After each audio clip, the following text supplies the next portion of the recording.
Hello everyone and welcome back to another video. So today we're going to be discussing spoilers from the latest Primarch novel, Lionel Johnson, Lord of the First. This has some absolutely juicy stuff inside this novel. I was like, okay, this is very, very Dark Angelish when I read the actual spoilers to this.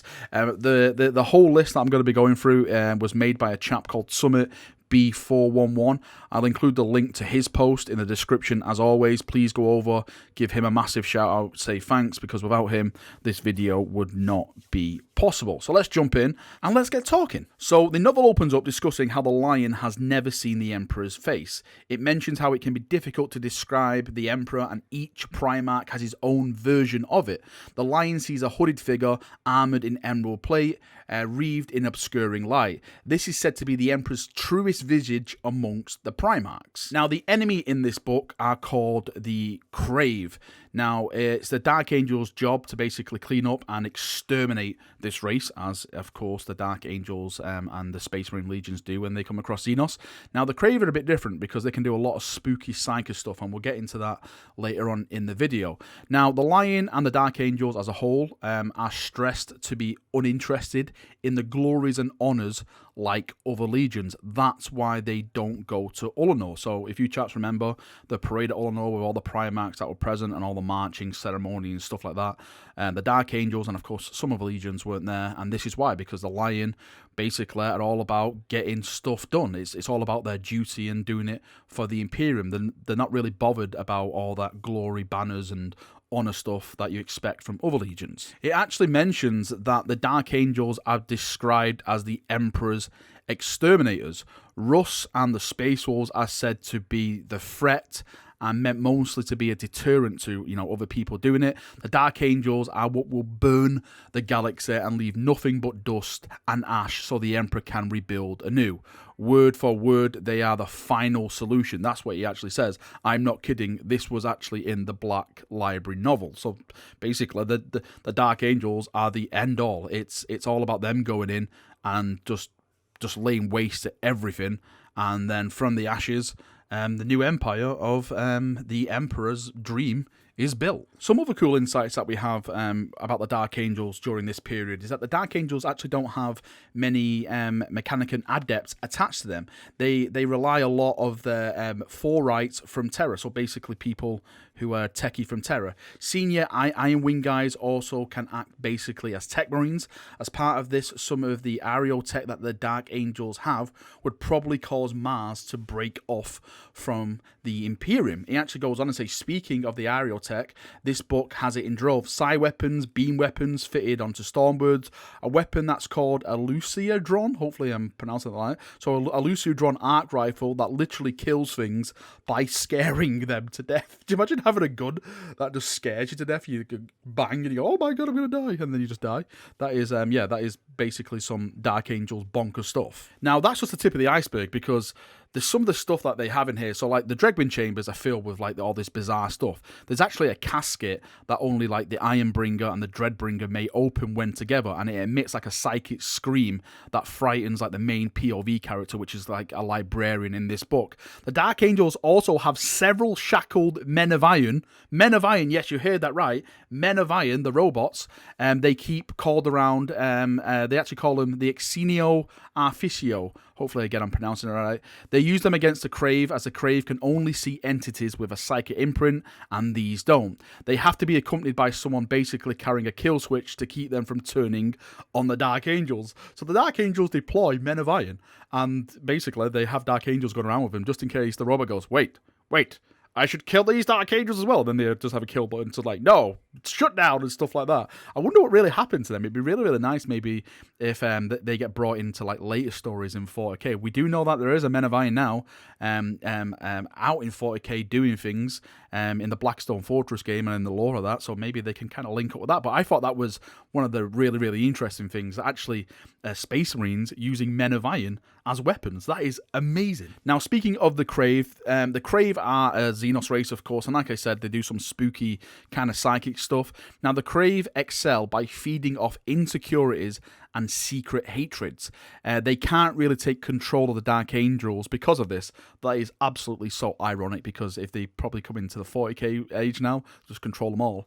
Even when they are able to get into the minds of a Dark Angel, they can't tell who anyone is or understand the command structure, so the information is basically worthless to them. It actually says at one point in the novel, there's a crave that attempts to basically get into the head of the lion and, you know, just go around there and do what the crave do, and it backfires terribly, as the lion instead steals information from the crave's mind, and it works in the Dark Angel's favour. Speaking again of the lion is basically a tactical genius in this, constantly playing, as he says, 4D chess.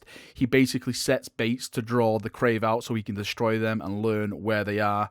This also gives him clues to where all their thralls are, which leads to an Imperium-wide purge. The lion being awesome as usual, basically. I absolutely love the lion. I know a lot of people hate on the lion and stuff, but I really do like the lion as a Primarch. I think he's one of the most beastly Primarchs out of all the Primarchs that we have. They mentioned a wing called the Fire Wing that apparently does a lot with intelligence and counter-insurgency, so kind of like Alpha Legionists, but not really Alpha Legionists. They already have interrogated chaplains at this point, he says. He says the Death Wing wear both Cataphracti and Tartarus armor. The Lion's bodyguards are called companions in this. Don't forget, that's what we got the other day with the old article about the companions, and he goes into detail what really the article says, that they wear bone white armor now to represent death blows they would take. It says a chap called Holigun is described as having white edging on his armor, but otherwise black and gold. So this guy says, so rest in peace, the old fluff on white Deathwing armor. I can't really comment on that since I don't really know the old fluff to Deathwing armor. It'd be really great if someone down below could, send me some of the information about that.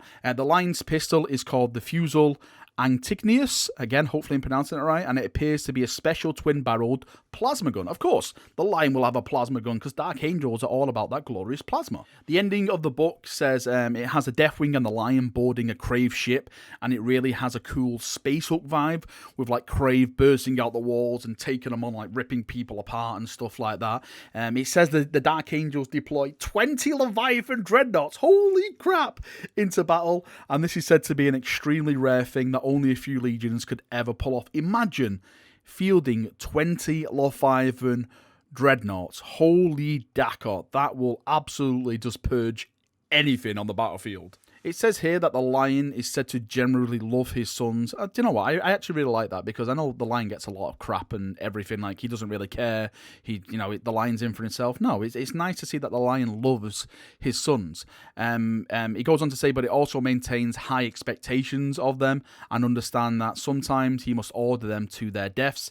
He has a great moment with a character who is basically the head of the Iron Wing, where he tells him he has utter trust for all his command decisions. That's nice. The Lion reassuring people, but also the Lion holding his high expectations, as of course the Lion would do, because the Lion is this character where, even though he's awesome, he's also a bit how do I say this politically right? He's also very lionish in some of his decisions. Let's just leave it at that. It also says the Lion has an interesting connection to nature and animals that pops up a few times. A few times it describes his taking in his natural surroundings like a natural animal. Well, the Lion was raised, of course, on Caliban in the wild, so I kind of get that connection. He grew up as a young boy in these absolutely god-awful forests just filled with super creeper, dark, monstrous things. So yeah, I can definitely get that connection to the Lion and nature and all that kind of stuff. It also mentions that the Dark Angels went super Arthurian in this novel, so basically Knights of the Round Table. Between the Lion's connection to nature, there's a Dark Angel librarian who keeps a pine cone and leaves from Caliban, like souvenirs. I'll be home soon. And there's a new Dark Angel character named Arthvane, K, and Trigane as well. So yes, I can definitely get the connection to the Dark Angels and being super knights, because basically that's what the Dark Angels are, aren't they? They are like the knights. I know a lot of people think the Black Templars are knights. They kind of are, but they're more what's it called now? The German Knights, Teutonic Knights. I think the Dark Angels. Sorry, that the Black Templars are more based off, and the Dark Angels are definitely that Arthurian kind of Old English type of knight. All right, Chaprinos, that is it for this video. That is basically some of the main points from this novel. Again, if you want to go and check out the novel, it's only out on like fancy limited edition at this moment in time. I'm actually waiting for the audio, as I've mentioned before, so once that's out, I'll be listening to it. I'm actually listening to the next Watchers of the Throne book at the moment, and I'm going to be doing a big spoiler video on that, because there is so much awesome stuff and so much eye-raising moments in this book. Chris Ray has just completely knocked it out the park again. Absolutely fantastic series of books so far. Hopefully he'll keep on with these books. Maybe it'll be a trilogy or something like that, because I'm just instantly connected to it. He is doing an amazing job. Leave your thoughts, feedback as always on this video, and what you liked. Have you read it yourself? Have you got any more things to add? And we can have a nice little talk about it down there as always. Thank you for coming. Thank you for watching. Have a great day, and bye bye.